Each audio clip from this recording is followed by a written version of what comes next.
আসসালামু আলাইকুম সুপ্রিয় সপ্তম শ্রেণীর শিক্ষার্থীদেরকে আজকের পাখি নীলা মজুমদার কর্তৃক রচিত গল্পটির সৃজনশীল প্রশ্ন ও উত্তর দেখিয়ে দিব, যেটা তোমাদের পাঠ্য বই পাঠ্য বই বলতে তোমাদের যে বোর্ড বই আছে সেই বইয়ের পেছনের যেই অনুশীলনীর পেছনের যে সৃজনশীলটি রয়েছে সেই সৃজনশীলটির সমাধান করে দিব। তার আগে বলে রাখি যে এই যে একটি সৃজনশীল প্রশ্নের উত্তর এক পাতার একটি শিট, যেটি তুমি পিডিএফ আকারে নিয়ে প্রিন্ট করে পড়তে পারবে যতদিন না তোমাদের বই গাইড বের হচ্ছে। সো অবশ্যই যদি পিডিএফটি নিতে চাও তাহলে ভিডিওটি দেখতে থাকো, আমি একটি নাম্বার দিব, সেই নাম্বারে যোগাযোগ করে পিডিএফটি নিয়ে নিবে শিক্ষার্থীরা। ওই নাম্বারে তোমরা হোয়াটসঅ্যাপে যোগাযোগ করবে এবং পিডিএফটি পেয়ে যাবে। সো আর কথা না বাড়িয়ে চলো আমরা ক্লাসটিতে চলে যাই। বলছে সহপাঠীদের সাথে স্কুল থেকে বাড়ি ফেরার পথে একটি বিড়াল ছানা করুণ ডাক শুনে থমকে দাঁড়ায় শ্রেয়সী। কে দাঁড়ায়? শ্রেয়সী দাঁড়ায়। তো এরপর বলছে হঠাৎ দেখে রাস্তার পাশের একটি গর্তে একটি বিড়াল ছানা আটকে আছে। বন্ধুদের সাহায্য নিয়ে শ্রেয়সী সেটিকে পরিষ্কার করে কোলে তুলে নেয়। বাড়িতে ফেরার পর শ্রেয়সীর সেবা যত্নে বিড়াল ছানাটি যেন প্রাণ ফিরে পেল। খুব অল্প সময়ে সে তাদের পরিবারের একজন হয়ে উঠলেন। কিন্তু ওর ভাই সুজা তাকে সহ্য করতে পারতো না, প্রায়ই মারধর করত। একদিন শ্রেয়সী স্কুল থেকে ফিরে বিড়াল ছানাটিকে আর খুঁজে পেল না। বলছে যে হাঁসরা গিয়ে কোথায় নামলো, আর খতে বলছে দেখো হাঁসরা গিয়ে কোথায় নামলো, আর খতে কি বলছে? খতে বলছে কুমু লাটুর মনে কেন কোনো সন্দেহ রইল না কেন? শ্রেয়সীর মাধ্যমে পাখি গল্পের কোন বিশেষ দিকটি ফুটিয়ে তোলা হয়েছে ব্যাখ্যা করো। তারপর বলছে সুজার মানসিকতা কুমু বা লাটুর মতো হলে বিড়াল ছানাটিকে হারাতে হতো না, বিশ্লেষণ করো। সো এখন আমরা ফার্স্টেই যেটা করব, এক নং প্রশ্ন উত্তর এভাবে সুন্দর করে লিখবে। এক নং প্রশ্ন উত্তর, ঠিক আছে?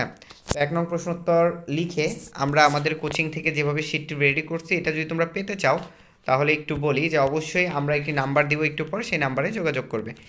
তো খেয়াল করো, হাঁসটা ঝুপঝাপ করে বিলের জলে নামলো। হাঁসটা কোথায় নামলো? হাঁসটা ঝুপঝাপ করে বিলের জলে নামলো। এরপর বলছে যে আহত পাখিটা উড়তে পারার ব্যাপারে কুমু লাটুর মনে কোনো সন্দেহ রইল না। আচ্ছা, কোন বিষয়ে সন্দেহ রইল না? ওই যে আহত পাখিটা উঠতে পারবে সেই ব্যাপারে। সারা রাত বুনো হাঁসরা বিশ্রাম করে পরের দিন সকালে দল বেঁধে আকাশে উড়ল। কুমুদের পরিচর্যা করা আহত পাখিটাও তাদের সঙ্গে নিল। দল থেকে একটু পিছিয়ে থাকলেও এটি ক্রমাগত উঠতে থাকলো। তাই উঠতে পারার ব্যাপারে কুমু ও লাটুর মনে আর কোনো সন্দেহ রইল না। এরপরে আমাদের বলছে যে এখানে কোন দিকটি ফুটে উঠেছিল সেটা আমরা লিখব। শ্রেয়সীর মাধ্যমে পাখি গল্পের পাখির প্রতি মমত্ববোধের দিকটি ফুটিয়ে তোলা হয়েছে। তো পাখি গল্পে শিকারীর গুলিতে আহত একটি বুনো হাঁসের দিকে সাহায্যের হাত বাড়িয়ে দেয় দুটি কিশোর কিশোরী পাখিটিকে সুস্থ করে তোলার জন্য তারা ব্যাকুল হয়ে ওঠে। তার পাখিটিকে রক্ষা করার চেষ্টা না করলে হয়তো এটি কোনো মানুষের আহার হতো অথবা অন্য প্রাণী খেয়ে ফেলতো। কিন্তু একটি আহত পাখিকে দেখে তাদের মাঝে গভীর মমত্ববোধ জেগে ওঠে।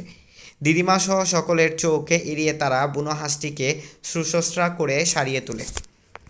তারপরে খেয়াল করো কি বলছে। কুমু জানলা দিয়ে সারাক্ষণ নজর রেখেছে পাখিটার দিকে। একসময় পাখিটা সুস্থ হয়ে উড়ে চলে গেল। উদ্দীপকে শ্রেয়সী একটি বিড়াল ছানার করুণ ডাক শুনে থমকে দাঁড়ায়। গর্তে আটকা পড়া বিড়াল ছানাটিকে দেখে তার মায়া হয়। সে বিড়াল ছানাটিকে উদ্ধার করে পরিষ্কার পরিচ্ছন্ন করে এটিকে কোলে তুলে নেয়। শ্রেয়সীর সেবা যত্নে বিড়াল ছানাটি প্রাণ ফিরে পায়। পাখি গল্পে আমরা দেখি একটি আহত পাখিকে বাঁচার প্রাণপণ চেষ্টা করে কুমু ও লাটু। পাখিটিকে বাঁচিয়ে তুলে তারা পরম আত্মতৃপ্তি লাভ করেছে। প্রাণীর প্রতি এমন মমত্ববোধ নজিরবিহীন।